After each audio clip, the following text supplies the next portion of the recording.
karena saya tidak kalian minta take down. Kenapa, Mbak? Iya, Miss, ini Miss. Saya kan kerja di Malaysia sudah 18 bulan, Miss. Saya kan masih baru saja, Miss. Nggak pernah kerja di luar, nggak pernah kerja di luar negeri, ya, Miss. Ini Miss, saya kan dulu waktu sini ikut bos, saya 8 bulan, bos kan pernah bilang saya gini, Miss. Kamu mau nambah kontrak, Kak. Saya pikir nih, saya kan dulu sini waktu 8 bulan, 9 bulan kerja saya banyak rehat, Miss. Cuma kerja satu rumah saja, Miss. Terus saya bilang saya mau nambah, Miss. Saya bilang, iya, Mem, saya boleh nambah. Mungkin saya nambah 1 tahun atau 2 tahun saya boleh nambah. Terus sekarang kerja saya itu sekarang banyak, Miss. Dua tempat, Miss. Jadi saya itu nggak sanggup, Miss. Terus kan habis kontrak saya itu ya bulan 6, Miss. Bulan 6 tanggal 10 kan kontrak saya habis, Miss.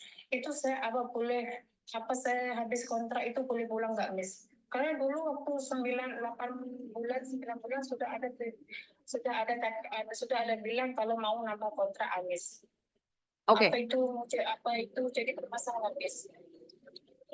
Oke, aku masalah Malaysia tuh nggak tahu loh, Mbak, karena saya tidak pernah ada di Malaysia dan tidak mengerti tentang kontrak kerja Malaysia. Jadi saya rasa sampean bertanya pada orang yang salah, sayang, karena saya tidak mengerti tentang peraturan yang ada di Malaysia. Miss Juni nggak berani jawab, karena saya takutnya salah paham. Saya nggak tahu tentang Malaysia. Kalau masuk Malaysia belum tahu ya.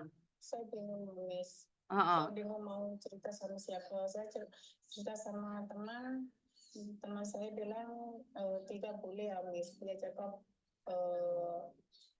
harus tambah kontrak, bilang gitu, karena sudah ada cakap sama bos, bilang gitu, Miss. Tapi saya tidak tahu ya.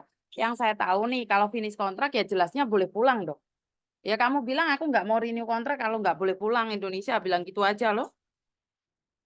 Gimana, Miss? Ya lebih baik kamu bilang aku nggak mau renew kontrak kalau aku nggak diizinkan pulang Indonesia dulu.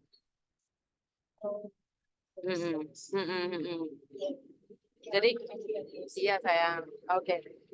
Makasih ya, bye-bye. Oke, banyak sekali telepon. Ya, saya tidak menyalahkan karena ini di media sosial saya jam terbang saya mungkin sudah nyampe Malaysia, tapi masalahnya kan seperti yang saya katakan, saya cuma tahu tentang peraturan yang ada di Hong Kong dan saya tidak begitu tahu tentang peraturan yang ada di negara-negara lain dan saya tidak mau ikut campur dalam peraturan yang saya tidak ketahui. Saya tidak berani mengatakan apapun. Dan karena mungkin semua orang mengira bahwa saya itu bisa semuanya dan bisa segalanya. Ini yang membuat orang-orang persepsinya salah tentang saya. Bahwa saya itu pasti bisa menjawab semua pertanyaan.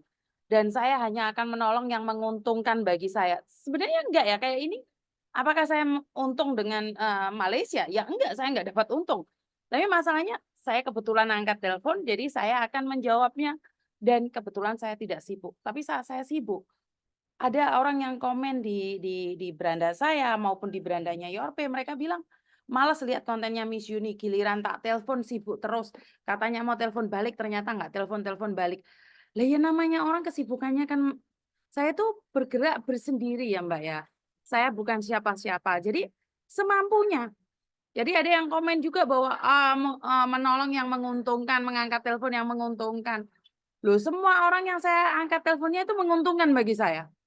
Saya itu tidak pernah rugi dengan apa yang saya lakukan. Saya itu selalu untung.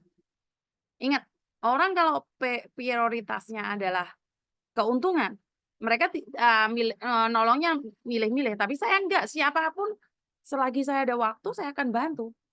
Siapapun itu, selagi saya ada waktu, saya akan membantu. Jadi saya tidak akan peduli ini menguntungkan atau tidak. Bagi saya, ular aja yang tinggal sama saya aja saya layani, yang penting saya kuat, yang penting saya mampu.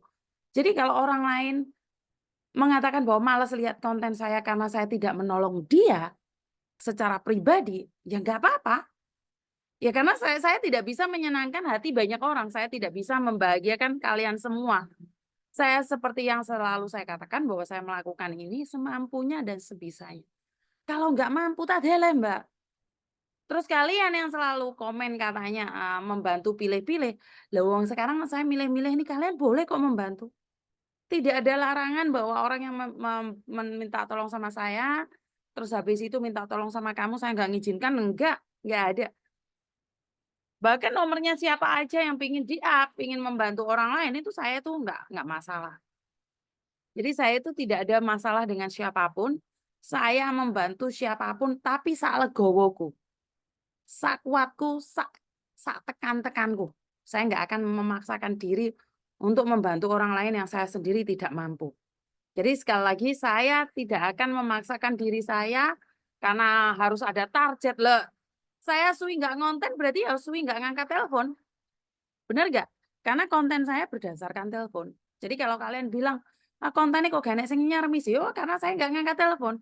Apakah kekurangan konten? Yo enggak no. HP saya ini banyak. Dulu ada orang sumber sama saya. Mbak Yuni, HP saya itu tidak pernah berhenti. Coba pegangan HP ku. Tapi aku sendiri yo cuman mikir, HP ku dewe kok gak leren blas. Nggak awan, nggak siang, nggak malam. Tapi sekali lagi, the first priority dalam hidup saya adalah keluarga. Jadi kalau sudah menyangkut keluarga, ya saya letakkan, Mbak, seberapa besar, kepentingan sampean, seberapa besar keperluan sampean pada saya, tapi kalau saya harus mengorbankan keluarga saya, itu saya katakan tidak. Saya aja bisa keluar dari pekerjaan saya, karena saya mempertahankan keluarga saya. Jadi buat teman-teman yang meminta tolong sama saya dan kebetulan saya tidak bisa menolong, ya boleh sih sakit hati karena itu adalah hak kalian, tapi ya terserah lah, aku no comment lah. Sakarepe kalian, mau mau bilang saya apapun, tapi intinya adalah saya semampunya. Karena saya bukan siapa-siapa ya. Itu aja dari saya. Terima kasih dan kurang lebihnya